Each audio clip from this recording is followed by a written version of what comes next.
Well, hello there, Hello. and welcome to Wisco Goes West. 18. Number 18, people. We can vote. We can Sign buy up- cigarettes. Sign up for war. Porn. War and porn. War and porn. That's what you get for 18, people. Thank you for joining us. Please check us out on social medias at Juggernaut Productions, LLC. That's on Instagram and on Facebook, actually. And you can also find us on Twitter at Juggernaut_prod. PROD. John's going to take a drink of his coffee, so I'm going to introduce music reviews this week. We're bringing it back. So, John, why don't you start me off? What do you got? Drizzle. Drizzle Drakey. Drakey poo-poo. Oh, the Toronto hometown boy. Yep. Drake dropped his newest album, Yep. Views. Kind of cool how they did. He had a Snapchat whole story too, which was kind of cool. That's kind of like the first time I've seen like the artist have their own separate Snapchat, Right, and the go whole and whole announce thing, it. It was kind of cool. Said thanks for supporting and did the whole PR thing, which was good. Always fun. I thought it was actually a pretty good album. 20 tracks, so it's kind of long. Yeah. But it was one of those things that didn't feel long. You know what I mean? It's a 20-track album. It was a pretty good pace. Drake's known for his slow tracks as well, but he kept it moving, which I thought was very good. Favorite tracks: Feel No Ways, One Dance, and Grammys featuring Future. Grammys is probably one of my favorite tracks on that album, just because it's Future and it's that that drill music that he's been doing with also his. Just that pop R&B-ish too, So Okay. it's just a good, Drake album. Right. You're not going to don't go into this album thinking he's changed styles because it's been a minute since, he's done an album. Right. So it's just like, no, it's still a Drake album. It's still Drakey poo.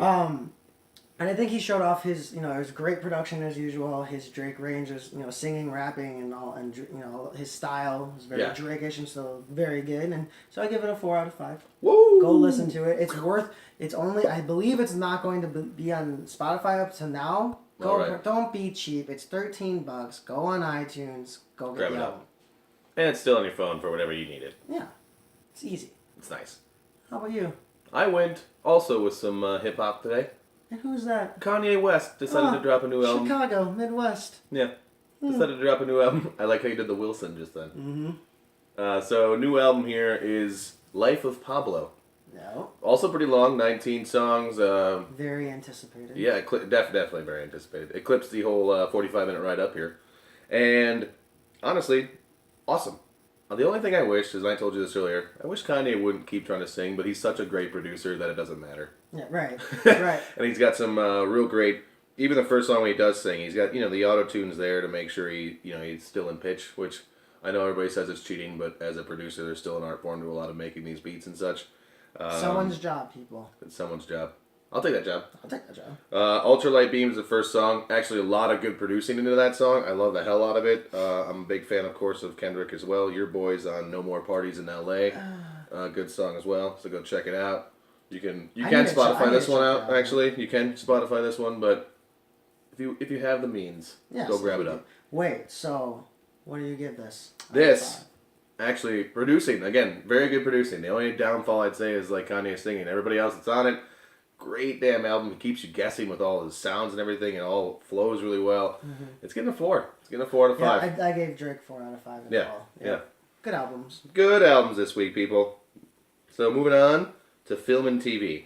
So live action Disney movies are possible, and like the new comic book movies. We've talked about it on previous podcasts as far as what's coming out, what's going to be the new trends and everything. Jungle Book just came out right with that live action of the new Mowgli kid, and completely live action. I actually watched a cool back trailer for it, behind the scenes. Mm-hmm.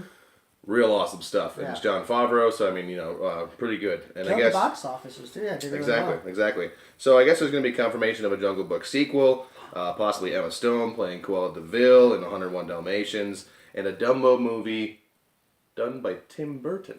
No, one of the writers.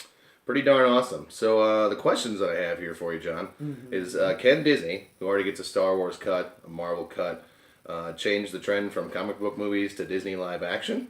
I'm going to give you a few questions. You're going to have to answer them all. Can the live action Disney movies hold their own? And which would you rather be interested in?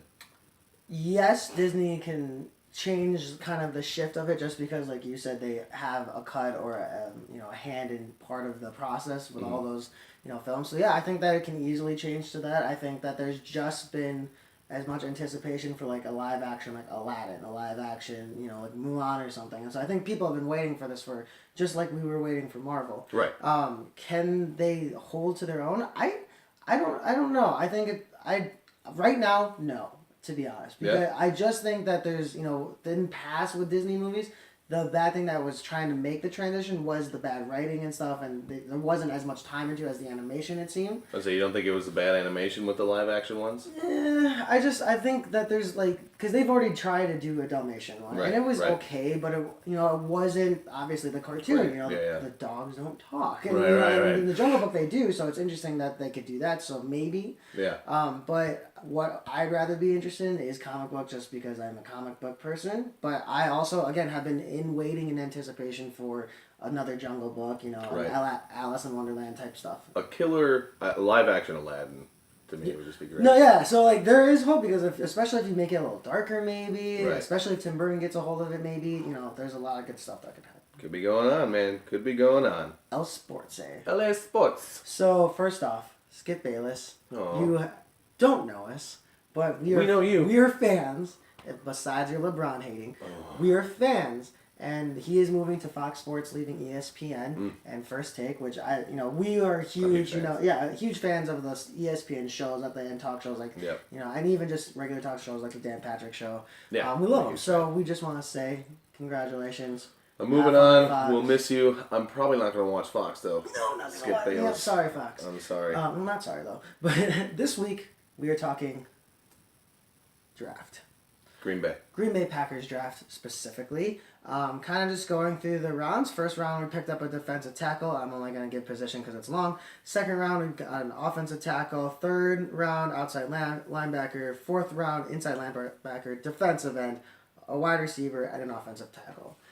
So, what is your grade? How did the Packers do? And what do you take away from now the draft, getting ready for the season? Well, I think great draft. We filled up every position, especially defensive. Any of us Green Bay fans that knew what was going on knew that we needed to fill that defensive line. B.J. Raji just left. Dayton Jones isn't coming up as well as we want him to right now. Needed someone to kind of push him from behind in that depth chart, right? Yep. I really feel this Dean Lowry guy from Northwestern. He's a D end, and of course Kenny Clark can supposedly pop on the D end as well if need be. I want to see that guy just bust in the middle. Kenny Clark's our first round pick from UCLA's defensive tackle. I just hope he can step in for B.J. Raji and just go from day one. How do I grade it? I'm a fan. I'm a little biased. I'm gonna go B+ even. I think you filled every position short of a high maybe wide receiver pick. No cornerbacks. I would like to have seen some sort of that was kind of defensive by back. the end of the year it was kind of our weakness. Right. I would have loved to have seen a defensive back pickup. I was kind of hoping that would have been an early round. Otherwise, that would have popped me to an A.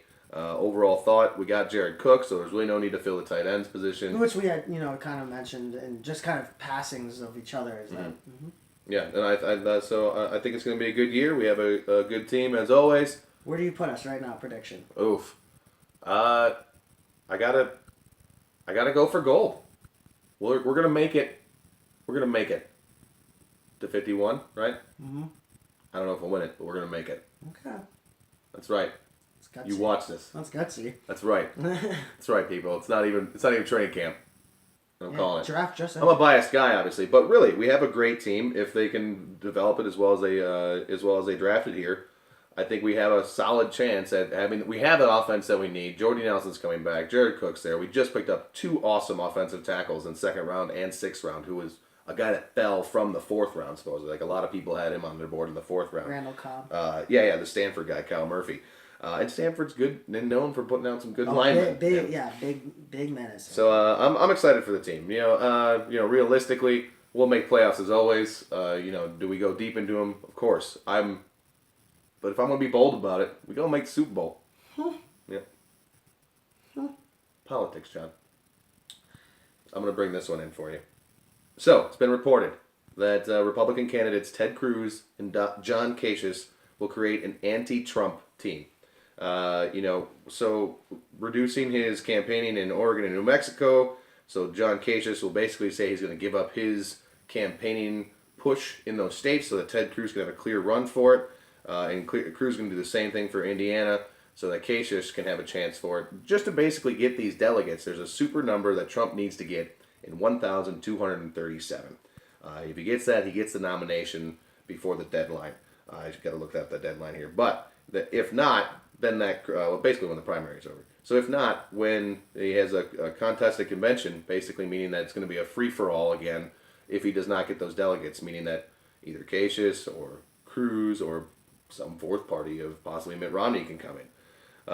So do you think, John, what do you think of this move from Cruz and Kasich? Will it work, right? Mm-hmm. And how does this reflect on the Republican Party?